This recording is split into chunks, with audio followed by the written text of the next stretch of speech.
for first kapihan sa Senado this year 2026. At ang ating buena mano na guest, first time po niya na magiging sa kapihan since na ma-elect siya as senator last year. So let us all welcome the Chairman of Committee on Games and Amusement, Chairman of Committee on Social Justice, Welfare and Rural Development, Vice Chairman ng Blue Ribbon Committee, naging Vice Chairman din po ng Committee on Finance at member ng BICAM Committee para sa 2026 budget. Let us all welcome Senator Erwin Tulfo. Hi sir, good morning. Good morning, and Happy New Year po. Happy New Year and good morning everyone. Thank you for inviting me dito sa Kapihan. Good morning. Sir, una muna, ngayong ganap ng batas yung 2026 budget dahil pinirmahan na ng Pangulo yung General Appropriations Act. Ang sinasabi, malaking challenge o hamon sa Congress, paano nyo babantayan yung implementasyon ng mga program and projects na nakapaloob sa 2026 budget. So sa tingin nyo ba, sir, maganda yung idea ni Senate Committee on Finance Chairman Sherwin Gatchalian na likhain yung Joint Oversight Committee on public expenditure?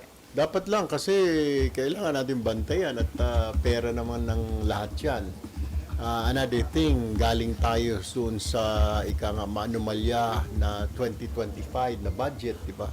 Na alam naman natin winaldas lang ng iilan. So I believe tama lang na magkaroon tayo ng Oversight Committee, both the Houses of Congress, para mabantayan na masiguro na yung budget for 2026 ay magagasta at mapupunta talaga sa tama. Pero walang audio? Ay, wala. Wala. Hello. Ayan. Paulit. Okay. Take two. Take two dun. Meron na? Meron na si sir? Meron na. Check mic. 1, 2, 3. 1, 2, 3. Ayun pala. Baka magpalit kami ng mic para mas malakas to. Palagay ko. Mukhang kuha na ito eh. Ay, okay na kay sir. Senator Drillo na to. Okay na. Naku first time ko naman ni Senator Erwin Tulfo dito sa Kapihan. Sir, wag kang madadala ha. Well, actually, to just repeat what I said, sangayon po ako na magkaroon po ng oversight functions committee ang both houses of Congress para mabantayan po itong paggasta sa 2026 budget dahil kagagaling lang po natin ng 2025 na talagang winaldas naman po talaga yung budget. Siyempre, we have to make sure na hindi na mauulit at talagang mapupunta sa tama itong pera ng taong bayan this year. So sir, sa paanong parang nyo ino-monitor ng Oversight Committee yung paggastos ng gobyerno, lalo na ng mga iba't ibang ahensya ng gobyerno? Sapat na ba yun yung magkaroon sila ng regular reporting or dapat yung personal na puntahan yung mga proyekto na implement nila? I don't know kung paano, anong plano dyan ni Sec Win at saka sa House sa APRO or ni Senate President Tito Soto and Speaker Bojidi kung ano ang gagawin, paano i-implement itong sinasabing oversight. Siguro naman kung ako tatanungin, hindi lang ako magre-rely dun sa report ng secretary, ng mga director. Kailangan siguro talaga may tao tayo on the ground na i-check yung random. Isang proyekto talaga ginagawa. Kasi nakita naman natin, nagtatakipan, di ba? Yung RD, tinatakpan ng yung DE, di ba? May kasabwat yung RD, yung DE, pati secretary pa, di ba? So, kailangan siguro, masiguro, may papadala tayo ng tao, Senate, sa Congress, doon sa mga lugar na randomly, iliilan natin. Baka ito, kung talagang doon napupunta yung pera, may project talaga na ganito. Pero may ilang kongresista na kumu-question paano daw magiging credible yung monitoring ng Oversight Committee considering na yung mga miyembro na senador at kongresista ay meron din yung mga ipinasok na mga proyekto o mga in-endorse na projects under 2026 budget. I don't know. Kaya ako, wala naman ako pinasok ng mga projects. So, that's one of the questions nga yung sinasabi. Legit din naman yung sinasabi nila, yung katanungan nila, yung agam-agam nila na paano na lang, baka mamaya pagtatakpan lang. Kaya nga, maganda, pareho di ba? Joint nga yun di ba? Na mag-imbestiga, na sumama, report, parehong bibigyan ng report. Ano? Ay, hindi ba na-check kanina bago tayo nag-start?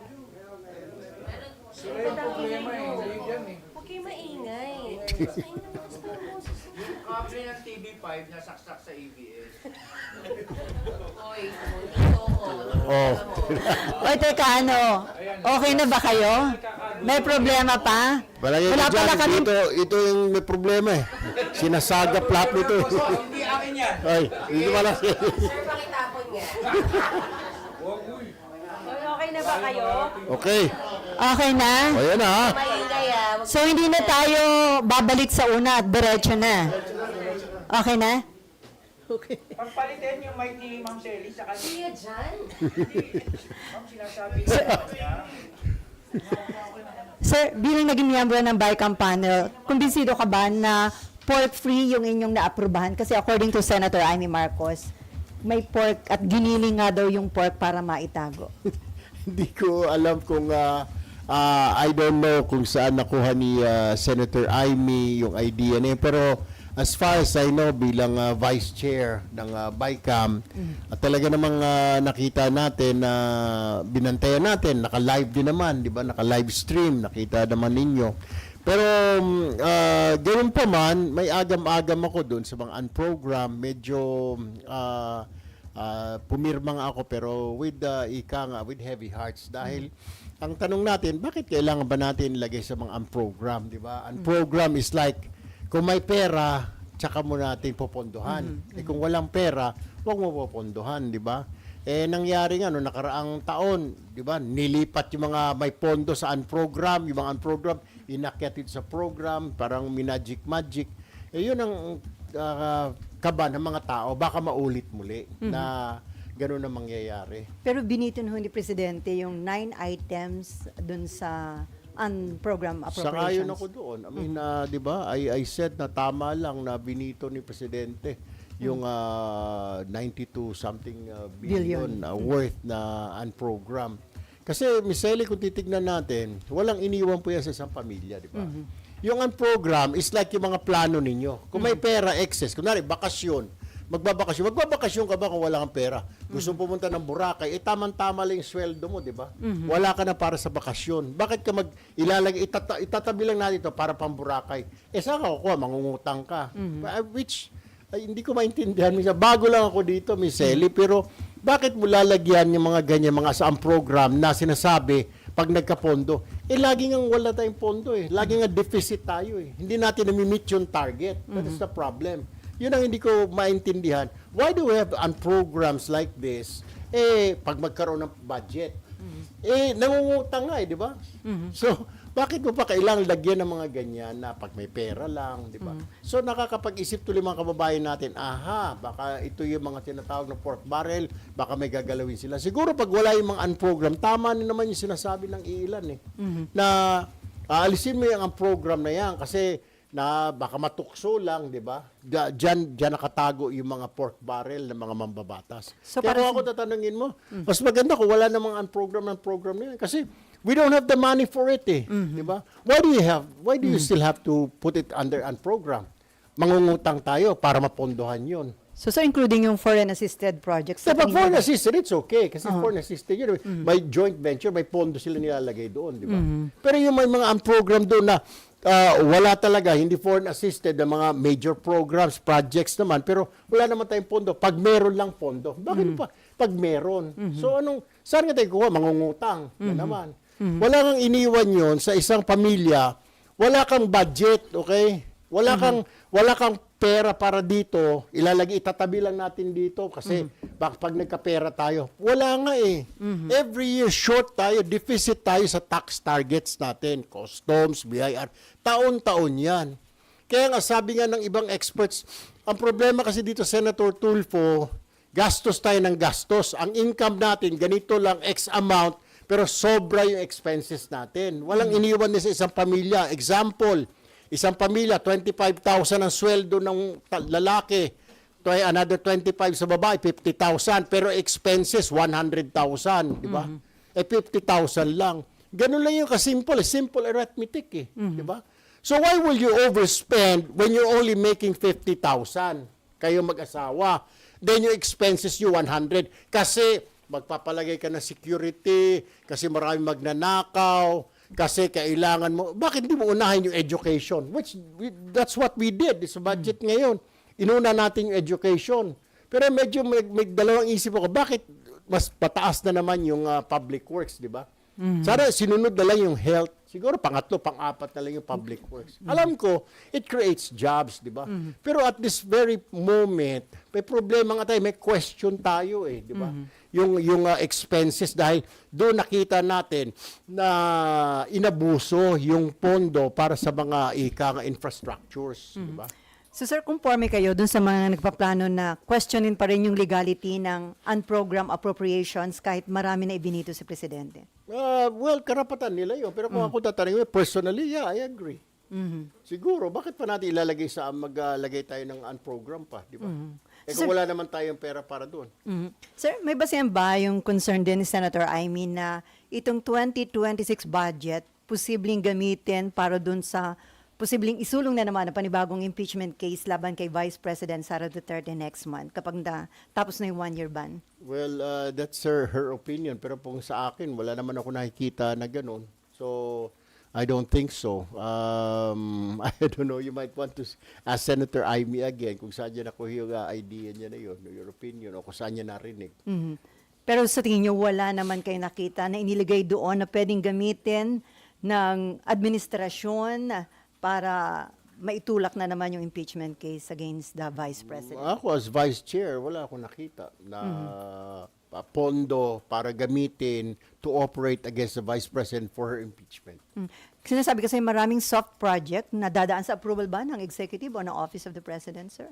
Na ano? Mga soft projects. Yes. Lalo na yung sa local, may mga ganun, di ba? Yung, nadadaan ba yun sa approval muna ng Office of the President bago Local magamit? Government Support Fund? I mean sa LGSF? That I'm not so sure. I have to get back to you on that matter. Pero ang pagkaintindi ko, ngayon pinirmahan na ng Pangulo, yung budget na yon will be, it's there. Any additional question about the budget? Okay, Mayan and then Beck.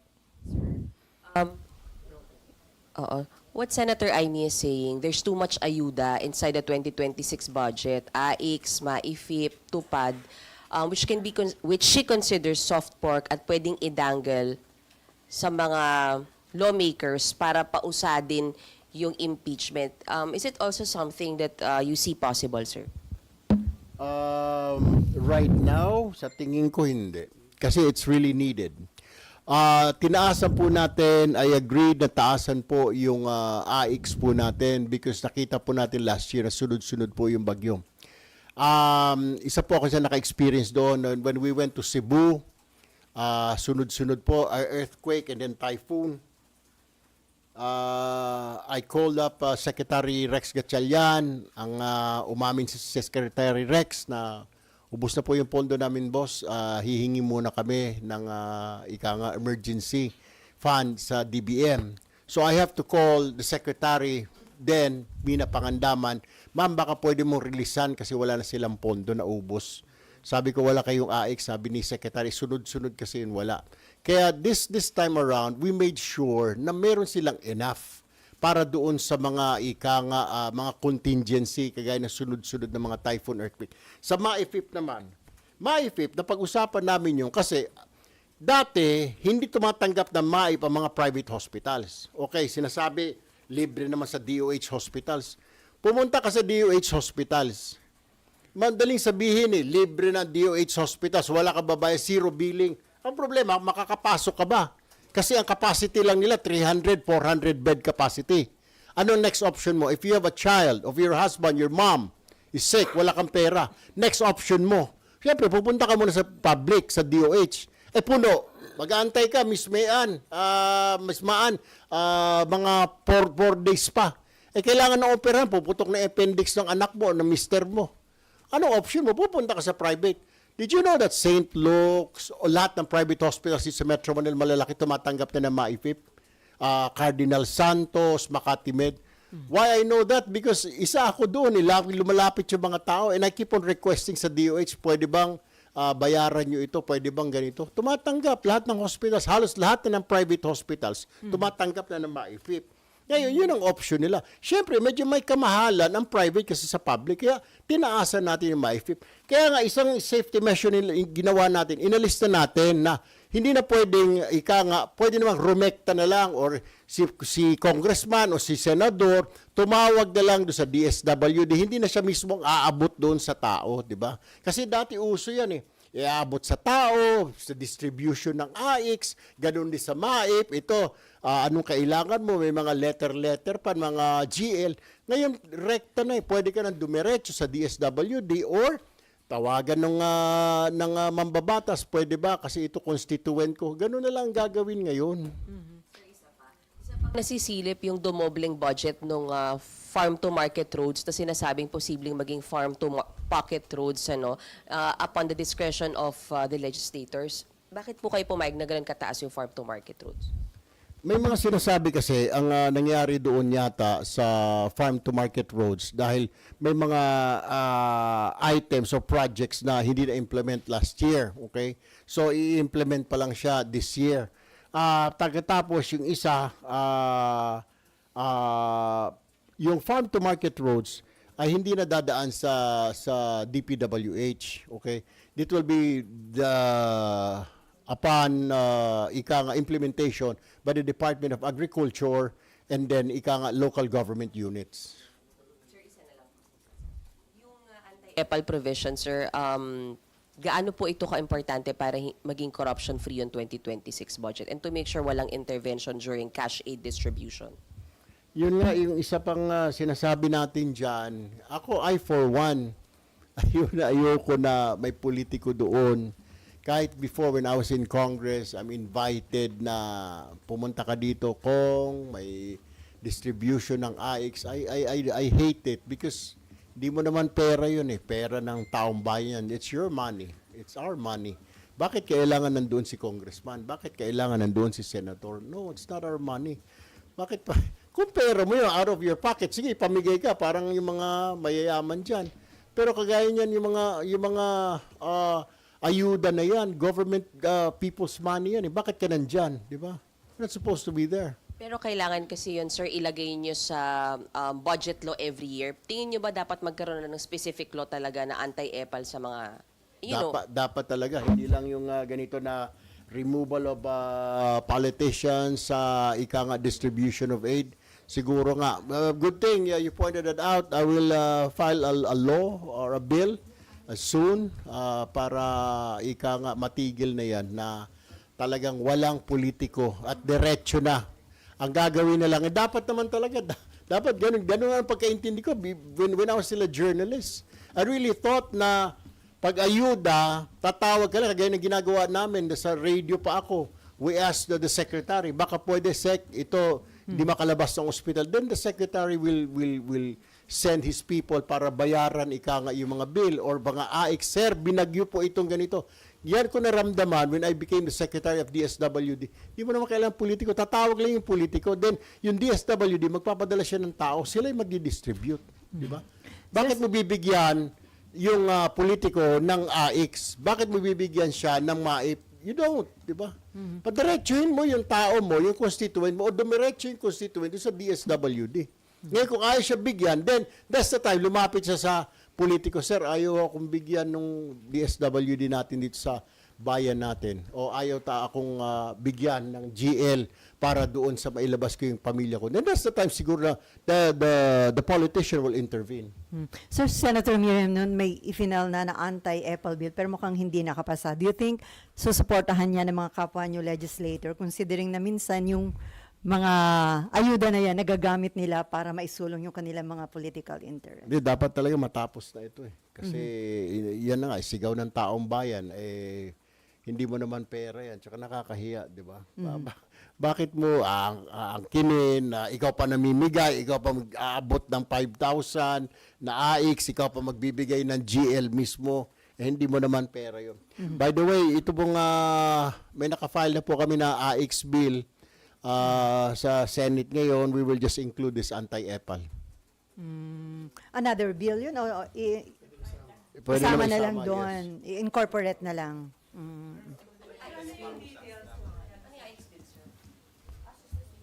yung assistance for individual in crisis situation. Na, Okay. under that bill, sir, ano na? I-institutionalize siya. Pangalawa, na bawal ka nga, ika nga, mamili. Marami siyang mga under doon sa bill na yon. Bawal ka mamili. Pag namili ka, mayroon kang pananagutan. Lahat yon doon sa kwan. We just have to review it kasi we filed it several months ago eh. So, i-amend nyo, sir, yan para i-incorporate na yung anti-EPAL? I-incorporate na lang. Okay. Dapat siguro, ika nga, matanggal na sa serbisyo, ganun na lang siguro. Kasi hindi pa ulitot. Biro mo, panahon pa ni Senator Miriam, nag-file na siya pero patuloy pa rin. At least nabawas-bawasan nga, di ba? Dati, nung bago lumabas si Senator Miriam, pati mga pangalan ng mga politiko doon sa classroom, mga building, hindi na nahiya, di ba? Bakit mo papangalanin yung classroom dahil pondo mo o dahil ikaw ang naghanap ng pondo? Why will you name that classroom under your name or your father's name? Hindi mo naman pera yun. Kung pera mo, then that's time, ilagay mo yung pangalan mo, di ba? Senator blah, blah, blah, blah, o Senator Erwin Tulfo, pera ko yun. Pero kung pera ng taong bayan, wala kang karapatan na ilagay yun. Ilagay mo yung pangalan siguro ng mas maganda, matutuwa pa Pilipino. Filipino Public School, Elementary School, or Philippines Public Elementary School, or Kawayan Public School, or Batangas Public School. Ba't mo ilalagay yung pangalan mo? Marami hong ganun eh. Mabuti nga nag-file po si Senator Miriam na mga nabawasan na putol. Ultimo mga fence, mga bakod, may mga pangalan, may mga initials sa mga apelido ko, hindi ba naman mga luko-luko? Hindi naman ninyo pera yun. Hindi po pera ng politiko yun. You do not have the right. Saka nakakasuka. Diba? Ako, I can see that because I was a journalist. Binabanatan ko dati yan. Ba't ka maglalagay ng pangalan mo doon? Hindi mo naman pera yun. Building, hospital, eskwelahan. Siguro yung mga yumaong pangulo. Yan, Corazon Aquino, okay yan. Dahil namatay na, di ba? O Benigno Aquino, okay yan. O, pero ilalagay mo, buhay ka pa, ikaw mismo, congressman ganito, senator ganito. So, tinamaan ka ng lintik. Bakit mo ilalagay yung pangalan mo doon? Hindi mo naman pera yun. So, sir, ang penalty immediately tanggal sa pwesto o may suspension May muna? suspindihin ka muna habang iniimbestigahan ka. Siguro, that's the part to stop this once and for all. Paulit-ulit ilang taon na ito eh. Okay, Victoria?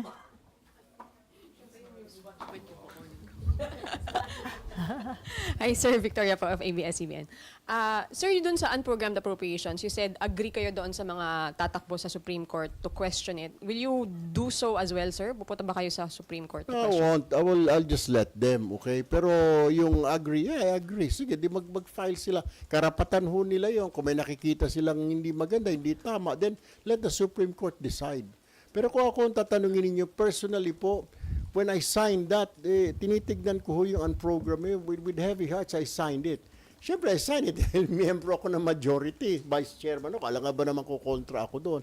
Pero my punto ko lang, my point is, it's very simple, di ba? Why will you have unprogrammed projects? Wala kang ang pera. Ba't mo ilalagay? Tama yun eh. Matutokso ka eh. Gagawa ka ng paraan para mapondohan yun. Wala nga tayong pera, di ba?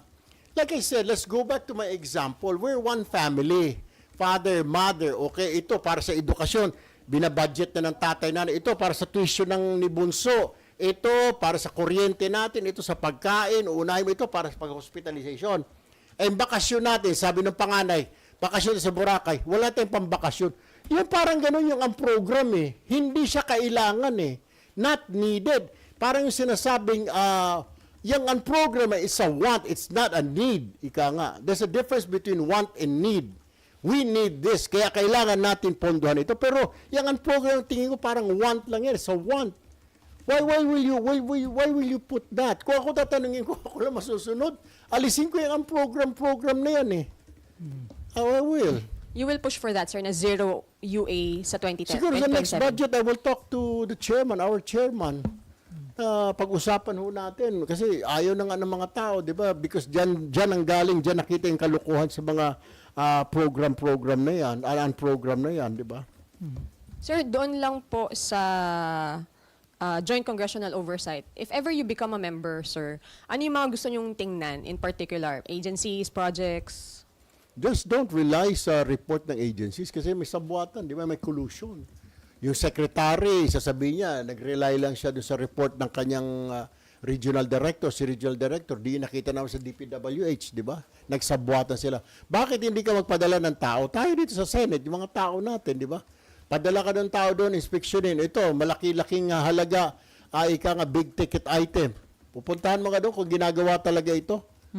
Di ba? Huwag ka lang mag-rely. Huwag lang siguro tayo mag-rely sa mga, minsan kasabot pa nga nila. Kita naman natin sa Blue River, kasabot pa nila yung COA.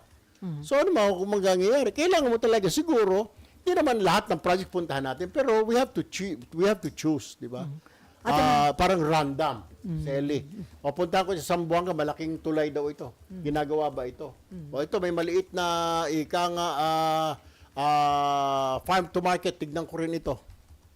Kailangan, we have to check really, we have to have people on the ground mula dito sa oversight. Hindi lang tayo magre-rely sa report ni Secretary kasi nangyari na nakita ninyo. Sinabi ng Secretary DPWS kasi nagsabi, ito yung report sa akin ng USEC ko. Si USEC, report ng DE ko, nagsabuatan na pala. Mas maganda kung magpadala tayo ng tao. Diba? Pero sir, ano yung dapat maging priority na bantayan ng mga infra projects? Yung bang national irrigation, farm to market road, flood control? Alin sa tingin niyo ang dapat maging priority sa Lahat yan. Lahat yan. Yung lalo sa DPWH kasi diyan talaga mainit, diyan nakita natin yung corruption. Tapos sumunod yung sa irrigation. May mga na-discover pa kami na ang tagal-tagal na irrigation project doon na lang sa lalawigan namin sa Baganga, Davao Oriental. Hindi na natapos yung for several years now. Sagot ng irrigation ng NIA, wala raw pondo.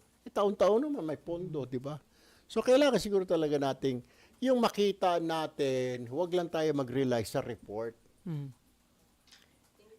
Okay, before Amor, so sir, malakas naman yung inyong kumpiyansa na under 2026 budget, talagang ito yung mapapakinabangan na at may iwasan na yung corruption.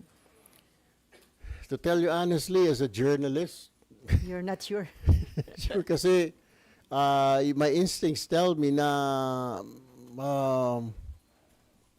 gagawa at gagawa ng paraan. May mga gagawa at gagawa ng paraan. Di ba? You cannot stop corruption immediately. Because it's nasa system na yun. At least Para mami-minimize pong- under... Exactly, para pong cancer. Diba? Nakaspread out. Kung sabihin, inom ka ng isang gamot, 2 pill, isang chemotherapy, tapos na kagad, patay na. Diba? Siguro, dahan-dahan, it will take years. Kailangan dapat sunod-sunod. Tapos yung Masustain. inumpisahan ng administration, yung susunod administration, ma-sustain niya. The problem with our government, pag iba na yung nakaupo, hindi na susundin yung ginawa, inumpisahan nung una. Alam naman natin lahat yan Lalo sa local government, pinatayo itong stadium na ito. Kasi pangalan ni Mayor yan, ikalaban ko yan. Sa kanya yung credit. Ganun nangyayari. Sasabihin, credit ni Kwan yan, credit ni BBM yan, kaya hindi ko gagawin. Ba't ko gagawin yan, suporta yan, iba na lang sa akin. So, walang continuity because of that attitude.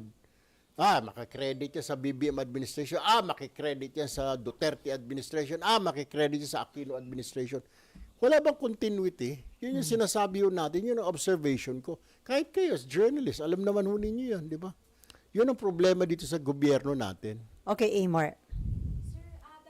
Po yung sa unprogrammed. Sir, during the BICAM po ba, paano yung naging takbo ng discussions on unprogrammed? Inoppose nyo rin po ba siya during BICAM? And ano po yung nangyari, bakit na-retain pa rin yung much of the unprogrammed funds? Yung isa sa mga, kaya nga nagkaroon ng, di ba, ilang araw na hindi nag-meet yung BICAM, ilang oras na antala na pinag-uusapan, nagkakaroon ng hagil, baka pwede kasi they're saying sa Congress, kailangan ito pag nagkaroon tayo ng pondo. The point is, I was telling our chairman, sabi ko, wala nga tayong pondo dyan na chair. Sabi ko, bakit natin papayagan yan, di ba? So, pero sinasabi nila, pag nagkaroon nga tayo ng pondo, kasi who knows, baka may mga ganito, may mga excess, may mga excess na income. Kung may mga excess ka na income, itago mo na lang siguro. Tapos talaga yung doon sa mga, pero wala pang ganun Wala naman talaga tayong excess na income kasi puro deficit Where will you get the excess income? Di ba, aminado naman ng DOF, lagi tayong deficit. Meron tayong deficit. Sa tax target natin kulang lagi. kulang. Hindi naman tayo umaabot yung 6.793 trillion na budget na yan. Hindi naman na-collect yan this year. You do your research. Hindi naman na-collect yan. Dapat, kung 6.793, dapat yun ang na-collect natin, 6.793. Wala nga eh. Aminado pa yung DOF, pinapangutang pa natin. Diba? So, we have a problem here, ladies and gentlemen. Why will you spend so much, yung income mo kakarampot, then yung expenses mo sobra-sobra. Bad economics, di ba? That's what I'm saying. Yung unprogram na yan, pag nagkapondo, paano ka nga, yun hindi medyo na-explain sa akin. Paano? That's what I was questioning during kaya pag nagkaroon ng break, di ba? Ang tagal. Nagtataka din kayo, bakit ang tagal yung nangyayari? Ilang araw, mayroon pa nga 2 araw na hindi nag-meet yung bike dahil di magkasundo eh. Kasi isa nga doon dyan sa program na yan, and I was asking them, why do we have, kasi baka may kikitain. Wala nga, di ba, nangungutang tayo. Saan tayo kukuha? Sir, to clarify, yung house BICAM contingent yung nagpupush nung unprogrammed? Yeah, parang ganoon. They're saying na kailangan natin na ilagay. Tapos meron din naman kami sa Senate na mga unprogram. Ibig sabihin, hindi sila talaga a priority. Pag hindi priority po yung programa, yung proyekto, doon ilalagay sa unprogram. Di po ba? Pag may excess la, ibig sabihin, hindi siya prioridad eh. Di ba? Kahit tayo din, di ba? Pag sweldo natin, meron tayong yung may mga itinatabi muna para inililista natin. Pag magkapera, pag may nagbigay sa atin, pag nakautang tayo, doon natin ilalagay. Tsaka natin mapopondohan yung itinabi natin. Kasi when I was a journalist, I was like that. Gusto ko bumili ng motor. May pambayad ako ng kotse. Gusto ko bumili ng extra ng motor. Nagtatabi ako dahan-dahan. Pero kung walang pantabi, bakit ko bibilhin yun? Di ba? Hindi mo kaya. And sir, may information na po ba if you will be part of the Joint Congressional Oversight Committee? Napag-usapan na po ba ninyo? Kasi ang proposal po ni Senator Win, mga vice chair daw po ulit yung members. Ay, salamat sa Diyos kung ako kasama dyan. And I will really push na kailangan makita namin with our own eyes yung proyekto na yun. Hindi naman lahat kasi dami noon. Pero yung parang randomly. Malaking proyekto, maliit na proyekto, farm to market road, irrigation project, para makita natin, di ba? Okay. Okay, anyway, so as Vice Chairperson ng Blue Ribbon Committee, may basihan po ba yung sinabi ni Senator Amy Marcos na pagdating daw sa pag-iimbestiga kapag ang pinag-uusapan na ay information or evidence against former Speaker Romualdez at iba pang mas mataas sa kanya, parang yung mga minority pinagbabawalan o pinipigilan? Saan po yun? Sa hearing daw ho ng Blue Ribbon Committee. Meron bang ganong observation o may ganun bang policy kayo Hindi nga na nagmi-meet yung minority at saka majority. Wala nga kaming mga caucus, di ba? So, paano sila mapagsasabihan? Number 2, si Senator Ping, chairman siya ng Blue Ribbon. Hindi naman siya nakikiusap. Alam niyo naman, suplado si Senator Ping. So, wala ako naririnig na pinagsasabihan na pag si Senator, tungkol kay Speaker Romualdez. Wala akong narinig. Number 2, hindi naman kasi nagmi-meet eh. Ewan ko lang kung personal na tinatawagin ni Senator Ping, isa-isa sila. Pero ako, wala naman ako. Dahil member din ako. Tapos yung mga ilang kilala ko na nakaupo doon, hindi naman sila tinatawagan. so wala kayong observe na may ganun na nangyayari na napipigilan daw yung minority kapag ang i-discuss na yung mga information or evidence against na naglilink kay Speaker Romualdez o iba pang mas mataas? Si Senator Amy lang tanongin niyo. Sabihin niyo, ma'am, sino ba yung mga pinagsabihan? Sino bang nakausap ng mga minority na yan? At sa tingin nyo, hindi yung gagawin ni Senator Ping Lacson Oo bilang naman. chairman ng Blue Hindi Ribbon? mo kabisado Senator Ping, ito masuplado yung tao eh. Pero sir, magkakaroon pa ba ng panibagong hearing? At sa tingin nyo, next hearing, dapat tutukan yung Cabral files? That, I don't know, kailangan pag-usapan siguro ng Blue Ribbon kasi may mga nandiyan pa na tinatapos namin. Actually, yung itong sa flood BIR? control, Blood. magagawin ng committee report. Tapos meron pa yung sa BIR ngayon. So, sunod-sunod. I don't know kung anong plano, Senator Ping. I think magmi-meet kami before the opening ulit na session. Considering na lumabas yung Cabral files, sa tingin nyo, may basihan para yun ay tutukan ng investigasyon ng Blue Ribbon Committee? Siguro, reviewin siguro, tignan. Kasi sinasabi yung Cabral Files, ang sinasabi ng DPWH, hindi yan official kasi wala naman daw kuan. Ang sinasabi naman ng congressman, hindi, binigay ko ito, nakuha ito. May nagsasabi naman, inisnatch niya raw yun. So, sa korte kasi pag titignan ng korte yung ebidensya, how did you acquire those evidence, di ba? Pero tayo, yung mga media, meron tayong way of acquiring our evidence, di ba? So for now, sir, ngayong bagong taon na magre-resume yung session on January 26, wala pa hong napag-uusapan kung magkakaroon at kailan ang panibagong hearing ng Blue Ribbon about the flood control anomalies. Very soon yata, immediately after, baka a week after Resumption. this January, baka magkaroon ng kuwan. Kasi minamadali na rin dahil nandyan na yung sa BIR, baka magpatong-patong na. Meron pa itong Cabral Files. Ewan ko kung iimbestigahan namin yung Cabral Files na yan. And then before may so sa tingin nyo din, sir, lame duck na daw yung Independent Commission for Infrastructure at dapat na itong i-abolish? Wala pa namang instruction actually ang Malacanang. Pero kung ako tatanungin mo, di ba yun lang ang purpose talaga nila, di ba? Kaya nga nag-file din tayo ng bill na meron talagang komisyon na independent body to investigate mga anomalies na ganito, di ba? Hindi lang ika nga sa DPWH kundi lahat ng mga government spendings. Sangayon ho ako doon na magkaroon ng batas tayo na gano'n. Pero yung ICF, pag to my understanding, kaya po itinatag ito para mag-imbestiga po dito sa flood control. Kung na-file naman po lahat na ng kaso, nasa ombudsman na po, nasa DOJ, ano pa ho saysay? Okay, Mayan. Pero so narinig nyo yung kay Senator Amy na may mga next week daw kakasuhan ng ilang senador. Tawagan ko si Senator Amy kung saan niya nakuha yun. At bubulong ko sa inyo. Sabihin ko, ito yung mga aarestuhin, ito yung mga kakasuhan. Tatawa, ito yung promise, iti-text ko, tapos text kita. Kati kayo. Sir, has something to do also with ICI. Sir, yun nga, sabi Senator Ivy din, madidisband na siya given that there are only 3 officials remaining, no, marami nang nag-resign. You think dapat na ba siyang i-close o magpatuloy po yung ICI, and if magpapatuloy, dapat bang mag-rehire sila since ang dami nang nalagas? Siguro, kung ako ang tatanungin mo, well, under sa executive, pero kung ako, my opinion, di ko kumuha sila ng mga additional na tao, yung mga nag-resign. Pero ang pagkaintindi talaga namin, lalo na ako, tinatag yan para ika mag-imbestiga dito sa flood control na ito, anomaly. Kasi nagmamadali nga din yung executive dati, di ba? Na kailangan. So nakuha naman nila. Tapos kami din, we're winding down kasi bibigay namin sa ICI o sa ombudsman yung mga natuklasan namin dito sa Blue Ribbon. So I believe, kung may mga kailangan pa imbestigan, why not? Di ba? Bakit sige, tumuloy lang kayo.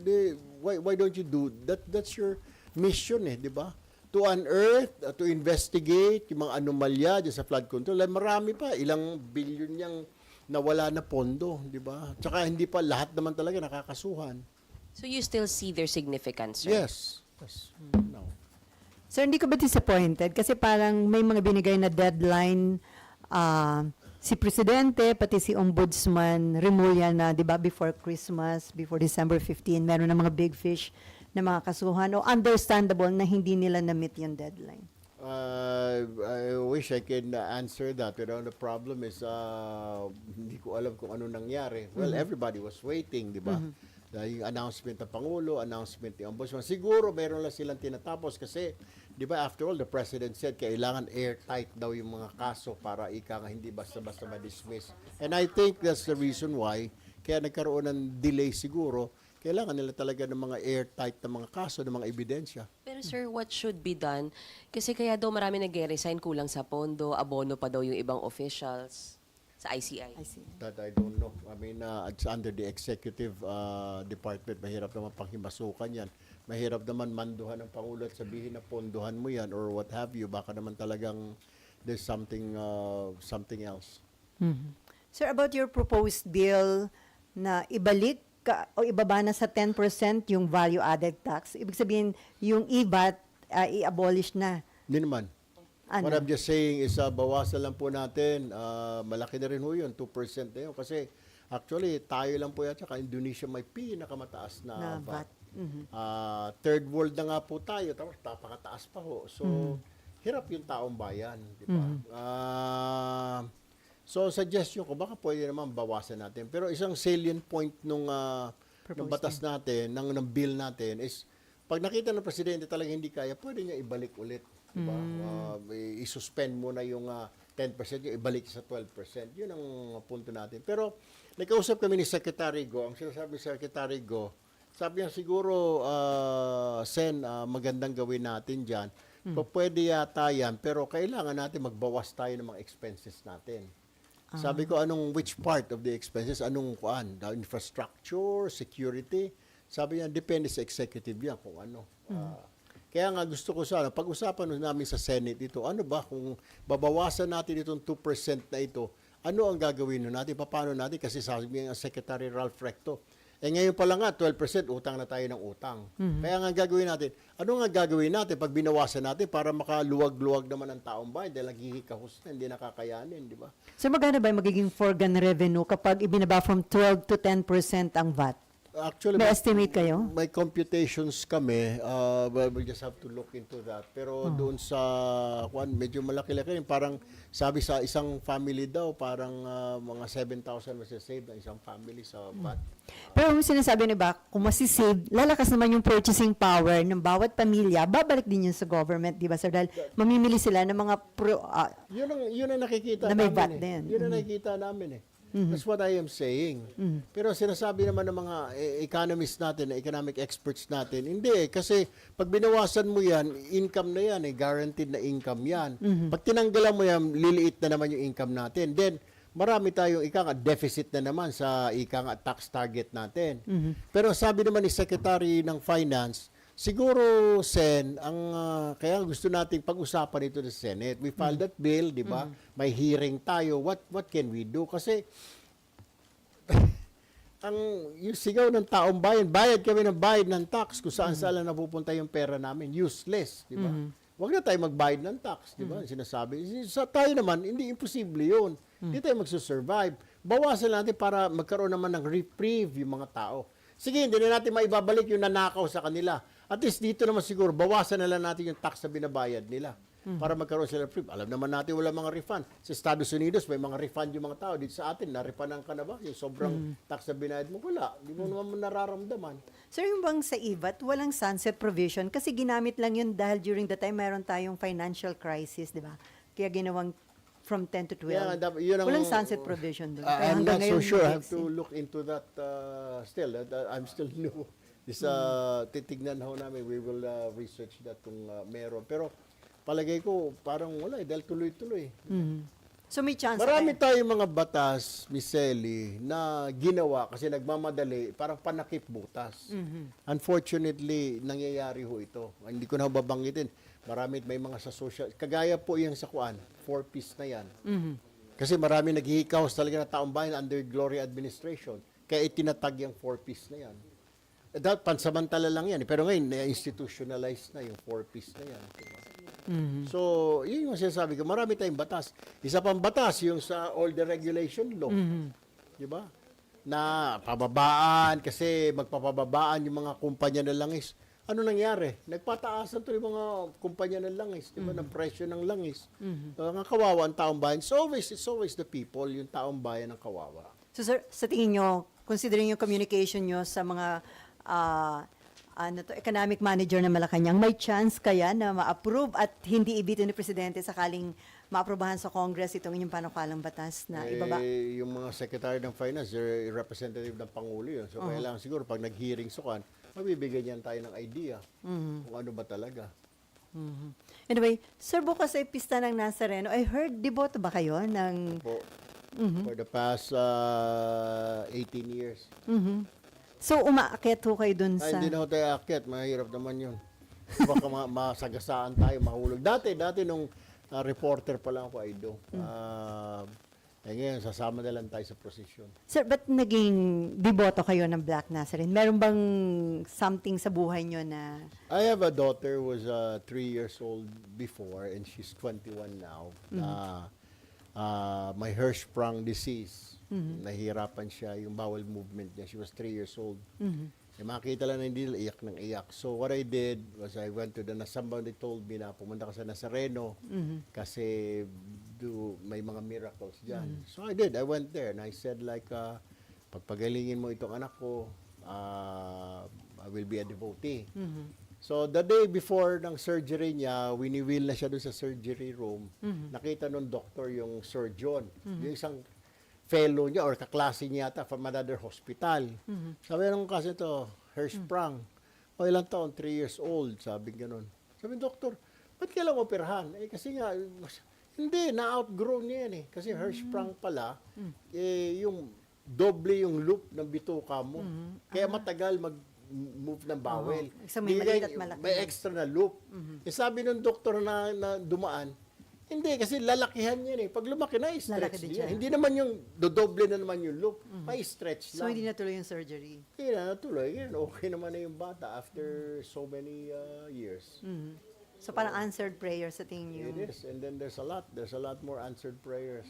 So kaya nga dumadami yung deboto every year. Tanungin mo yung mga namamanata, nagdedeboto because every year. Yung iba naman dyan, sumasama. Ako na lang, I keep on thanking God for where I am right now and what He had made of me. Pero conforme ba kayo, parang ipinagbabawal na ngayon yung umakyat sa andas dahil marami rin nasasaktan yata. So this year parang pinagbabawal na, lalo ng mga kabataan. Kaya nga, kasi may mga nasasaktan din, may mga, tsaka nasisira po yung andas. Eh, ginagastusan din po yung mga lubid, mga kuan. At saka baka may mga madisgrasya. Pero syempre, yung alam mo naman yung mga panata, nasasampa ako dyan, Lord, ganito ang gagawin ko. So, kailangan taon-taon gagawin niya. So, nasa kanila yung minsan. Okay, any other question? Sir, sorry, Sam. Okay, John. Parang dapat maging concern tayo bukas about yung super flu. Kung Yeah. yun po yung ano. Sasama sa... Ang tinatawag dyan is faith. Faith, mananampalataya. Pananampalataya. Kaya nga actually it's just a flu, di ba? Buti sana kung COVID natuloy pa rin naman, ay natigil pala yun ng COVID. Tapos the following year naka-face mask yung mga tao, etc.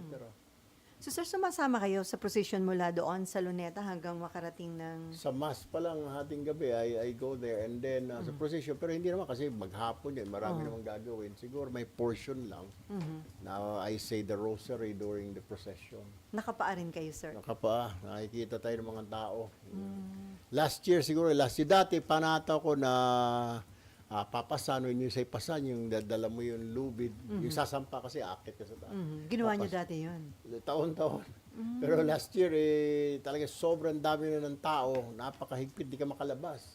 So pag sinabing bitaw, pag bibitaw ka, kailangan, dapat sundan mo sila lahat. Kung nasa kaliwa yung balikat, nasa kaliwang balikat para makabitaw ka.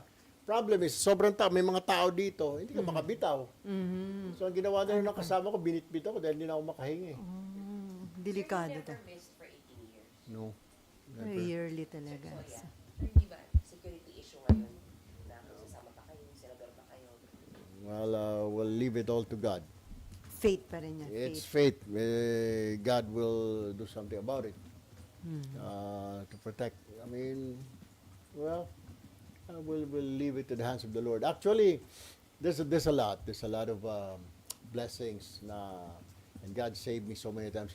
Believe it or not, I am using this is already my 12th life. Talaga? Marami. 12. Started when I was Ano yung accident, sir? Or may threats? accident. I was in 4th grade. Nakagat po ako ng aso na askal. Hindi ko sinabi sa nanay ko dahil yung nanay ko disciplinarian, wala raw kami panggamot. So kinagat ako ng aso. Ginawa ko lang, pinadugo, nilagyan ko ng iodine yung sugat. Hindi ko sinabi sa nanay ko. 2 days after namatay yung dog. Oh, di ibig sabihin may rabies. Rabies. So sabi ko sa nanay ko, Ma'am, sabi ko, ano kayo mangyayari sa kaklase ko na nakagat ng aso? Sabi ko, namatay yung aso. Ay, naku, Diyos ko. Sino ba magulang niyan? Kausapin ko. Sabi ko, wag na. Sabi niya, luko-lukong bata ka. Sino ba yun? Sabi niya, kawawa naman yung nanay. Sabi ko, ako, naku. Nasugatan ka na, nakagat ka na, napingot ka pa. Dinala ko sa ospital. Sabi ng doktor, too late na po yan, misis. Bigyan na lang natin siya ng gamot na for 1 year. Eh, kaya nung natin malalaman kung na rabies siya, sabi ng doktor, hindi po natin malalaman. Pagdating po niya ng 20 years old, grade 4 ako noon, so mga 10. Ganun So ba? 10 years. So pagdating ko po ng 20, nag-aaral na po ako dito sa UE, ligo po ako dahil sabi niya, mga palatandaan daw, Hinta ko na maligo. pag natakot ka sa tubig, maligo. Ang ginawa ko, 4 na beses ako naliligo sa isang araw. Nagagalit naman si Kuya Mon dahil nagbabayad siya ng tubig. sabi niya gano'n, sasayang. Yun po ang una. Pangalawa ko po, yung sa Iwahig kami, dahil doon kami lumabas sa Palawan, swimming kami, napulikat ako. Lahat na ng tao, nakaalis na. Ako Ikaw na na naiwan. Wala na, nandun na po ako sa ilalim ng tubig. Malalim po yung balsahan ng tawag doon. So pagdating, may dumaan na PDL, preso, inangat ako dahil narinig niya para ako na sumigaw na tulong. So that's pangalawa. Marami, may mga instances na pneumonia pa ako. Na pass out ako for 2 days. Iyan ang problema doon eh. So, sir, it means may mission ka pa daw sa buhay, di ba? Siguro, we'll see. We'll see. We'll see. Okay. Ano? Sir, to be very, very, very sure, you are pushing for zero on program for 2027 budget. Yes. Including the foreign assisted project. Hindi, pag foreign assisted, ma'am, may ibig sabihin talagang Automatic kailangan niya kasi meron may yun. mga oo. Okay. Siguro parang foreign assisted na lang. Ang kasi nakakahiya naman, pumayag tayo, magpopondo sila tapos hindi natin tutuloy, di ba? Di wag na lang. So, may UA pa rin, limited to foreign assisted Foreign project. assisted na lang siguro. Kaso mo, yung nangyari, yung last year po, yung foreign assisted, hindi, naka-program talaga, nilagay sa unprogram. Program. Kaya nagalit yung isang gobyerno. Nagwawala. Bakit nilagay sa unprogram yan?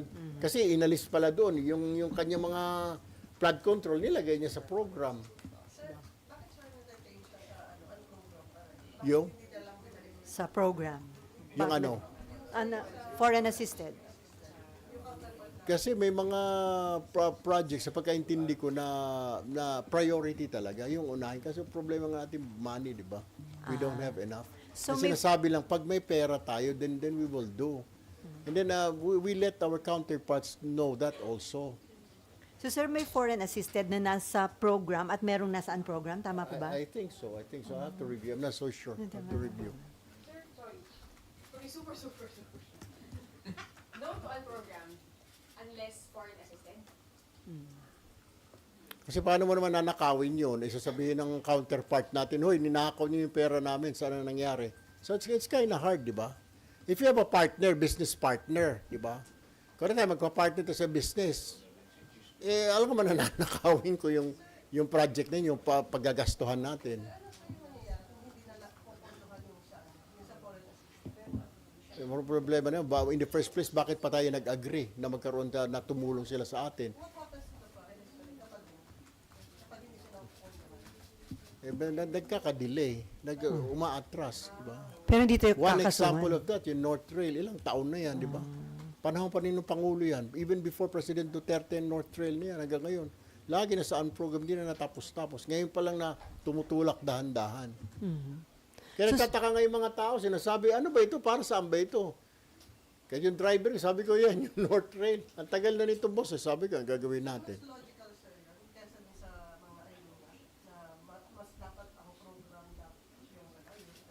Kailangan ho natin i-balance din kasi. Kasi naghihirap po tayo na bayan.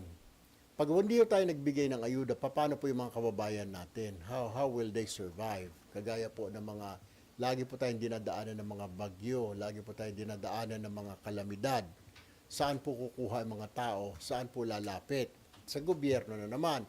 Pagpapagamot, alam mo naman, hindi pa 100% satisfactory yung ating UHC, yung ating PhilHealth, hindi pa niya nababa. Unlike sa mga Medicare ng US o sa ibang bansa, sa Switzerland, sa Singapore, libre. Tayo hindi. Ilang porsyento lang sinasagot. So, kailangan din natin talaga na ilagay dyan sa mga ayuda ng mga soft project. So, kailangan din natin, we have to determine ano ba yung ipra-prioritize natin. Wala pang iniwan yan, ma'am. Like I said, doon sa mga unprogram na yan versus the program, di ba? Ano ba talagang kailangan ng bayan natin? Anong kailangan? Unahin natin. That's what we need. Marami tayo sa paligid natin ng mga mahihirap na kababayan natin. Saan sila tatakbo? Hindi sa gobyerno din. Kung hindi ho natin popondohan yan, yung mga ayuda na yan, yung sinasabi lang natin, para hindi po magamit, wala na dapat rekta na. Kahit ako tatanungin siguro sa susunod, talagang, ngayon nga actually, ginagawa na po yan, bawal na po yung politiko. Dapat naman talaga hindi yung politiko magbibigay dahil niya pera yun eh. Bakit ka nandoon? Anong purpose? Para magmayabang. Ako nagsabi niyan, akong humingi niyan kay Senador, kay DSWD, akong humingi kay DOH. Don't need that. Dapat sabihin niya, pera po ninyo yan. Dapat gano'n na lang. Or pumunta ka doon sa DOH. Dapat naman, gano'n naman po talaga ngayon. Pag may lumalapit sa office namin, pinapapunta po namin doon sa DSWD. Pag may humingi po ng tulong, pinapapunta po namin sa DOH. Hindi po ako pumipirma-pirma doon ng papel na please accommodate. Hindi ho. Ang ituturo mo na lang. Dapat ang tama pong proseso, papuntahin mo sa DSWD yung constituent mo. I-endorse Papuntahin nyo mo sa lang. DOH. I-endorse nyo lang, Exactly. sir. Pag yung ginagawa ko na sa programa ng radyo namin, sa public service, we call up the secretary, sir, kailangan po na ito, hindi makabayad, 120,000. Papapuntahin mo dito, Boss Erwin. Pinapunta namin yung tao. Dapat ganun lang yung gagawin ng politiko. Okay, teka. Si Malu mukhang gusto itanong. Hi, sir. Balak po ng US na ibawal na yung dual citizenship. Sa tingin niyo, dapat itong maging concern ng gobyerno? Ay, kailangan ko siguro mapag-aralan yan. Depende rin ho eh. Kung ano ho reasons nila at anong reasons mo bakit kailangan mo may dual citizenship. Ibig sabihin, kung pumunta ka ho doon para maging citizen, why will you still have this citizenship? So, depende ho eh. May mga iba kasi na gusto nila parang in touch pa rin sa roots nila sa Pilipinas, di ba? Na yung mga benefits, karamihan naman kasi yung benefits lang po yung hinahabol nila doon, employment benefits kasi may mga social protection po sila doon, yung social security, pag retire po nila, may natatanggap sila X amount of dollars. Dito magkano naman kumpara naman dito sa SSS natin, Panginoon ko. Pero sir, di ba, yung US yung magbabawal. So, kailangan nilang i-renounce yung kanilang Filipino citizenship. Exactly, parang yung gano'n eh. Yun ang sinasabi ng US, isa na lang dapat ang citizenship mo. I don't know paano gagawin ng mga kababayan natin na may dual citizenship. Okay, Mean. Yan, okay lang ho, nagkakaedad ho tayo lahat. Okay. Okay lang yan. Sir, do you think pwedeng maging source ng corruption yung unprogrammed funds? Kasi sabi niyo po, gagawan ng paraan para pondohan yan. Yes. Kung tingin ko, as a point of view, as a journalist, as an investigative journalist, yes. Pwede na magiging source ng corruption yung program. Kaya nga po, sinasabi ko next year, kung maaari, except kung mga foreign assisted, wala na lang tayong unprogram. Bakit pa tayo, like I was telling you kanina, why do we need unprogrammed projects? Wala nga tayong pondo. Pag napondohan, di wag na lang, wala naman tayong pondo, di ba? Every year naman, ipangungutang mo. Para sa pangungutang mo, para makapasyal ka Boracay, para makabili ka ng bagong TV, papangutang mo. Para makakuha ka ng CCTV, mabantayan yung paligid mo. Kahit wala kang budget para doon, pangungutang mo. It's like that eh. Unlike siguro kung may business partner ka, may isang plantation ka, yung partner sabi, ako na bahala, hati tayo, pero ako muna ang aabono dyan. That's fine. Pero kung ikaw magkukusa na kukunin mo sa program, ilagay mo sa program dahil magkakaroon ka ng pondo, yun hindi ko maintindihan. Wala nga tayong pondo, di ba? Deficit tayo. Mabuti sana kung namimit natin ang target. Hindi ho natin namimit yung target natin, yung tax collection target at mga revenue targets natin, hindi eh. Yung sinasabi 6.793, ipangungutang natin yung iba doon eh. We haven't collected that yet. We're still short. Then, how come, kung tatanungin mo, simple mathematics, bakit ka nga, di ba? You make, for this year, kasama ng bonuses mo, sabihin natin, you make 50,000. And then expenses mo, pagdating mo ng bahay, aabot na 75. So, lagi kang deficit every year. So, mangungutang ka na naman. So lumalaki na lumalaki yung utang mo. Di ba? Kaya nasa 17 trillion something na yung utang natin. So hindi talaga pwedeng maging corruption-free yung 2026 budget kasi may unprogrammed pa rin po. No, I'm not saying that. Siguro kung lahat naman nakabantay, lahat tayo nakatutok, siguro baka magdahan-dahan yung may mga nagbabalak dyan, nagpaplano. Wala akong sinasabi na corruption-free, hindi pwede maging corruption-free. Kailangan lang siguro talaga tutukan. Tabo, lahat. Ngayon, nung pumutok ito, lahat hands off. Kaya ginawang live streaming pa yung national budget natin. First ever na BICAM para ika nga may pakialam ang taong bayan. Siguro kung hindi pumutok ito, tuloy-tuloy pa rin. Yung BICAM sa mga hotel room. Oh. Siguro na usap, one for you, one for me, one for him, one for them. Mabuti nga nangyari ito para nakita, pati yung tao na involved, nakikita kung saan pupunta. Yun lang question natin, on program. Pero kung akong tatanungin mo next year, I will really say na let's do away with a program. Let's stop this. Except siguro kung ika nga ay ito ay foreign assisted programs or projects. Sir, last question pahabol ni Nympha. Dapat bang tuluyan pa rin ng Blue Ribbon Committee ng arrest warrant si Saldico kahit pinapaaresto na siya ng korte? Depende sa, I mean, we already gave it to the court, yung ebidensya namin. So, hindi naman pwede mag-issue ang Blue Ribbon ng warrant of arrest. Only the courts. Hindi kung let's say i-contempt na po siya dahil sa hindi pagdalo and then Yes, I mean, sangayon ako, yung problema saan natin hahanapin. Hindi nga malaman, maging ibang authorities, di na alam ko, nasa Portugal ba ito, nasa Spain, nasa France. And then second question ni Nympha, hindi na makita si Gutesa, off the hook na po ba dahil dito si Romualdez at Eric Yap kung walang accuser? Ayun ang magiging problema. Kailangan pag-aralan. Yun ang sinasabi ni Senator Lacson. Nasaan na ba yung accuser na yan? Kailangan niyang... Kasi madali lang naman, Sally, na magturo ako na magturo. Si Sally, si John, si Mayan, isabit sa ganito. Di ba? Sabihin ko si John. Sabihin ko, babaero ito number 1. Pagkatapos bigla akong magtago. O pa, yayari ka pa sa misis mo mamaya. Biro lang po, ma'am. Oo. So wala na talagang balita kay Gutesa. sir? Hindi nga matagpuan eh. Yun ang sinasabi namin ni Senator Lacson na mag-usap kami last time, yung after nung Blue Ribbon hearing nung nakaraan. Sabi ko, saan na ho ba ito, Sen? Sabi niya, hindi ko nga alam eh. Sinasabi, nasa Maris. Sinasabi ng Maris, wala sa kanila. Which I'm sure, wala talaga sa kanila. Ba't lang itatago ito? So ginamit lang siya, sir. But that's how we look at it right now. Baka nagamit lang yung mama. Paano na lang ho ito? Kailangan, kung talagang sure ka, di pumunta ka dito. Di ba, I even offered din, baka gusto mo na security dito sa Senate. Ayaw niya, kaya daw niya. May daral siyang 45 caliber pistol, kaya niya ipagtanggol ang sarili niya. Tapos nawala na lang bigla. So, I don't know kung ano mangyari. Bahala na po yung korte doon to decide. Okay, on that note, thank you so much, Senator Erwin Tulfo. Sir, sa susunod, sa ulitin, sana hindi ka madala.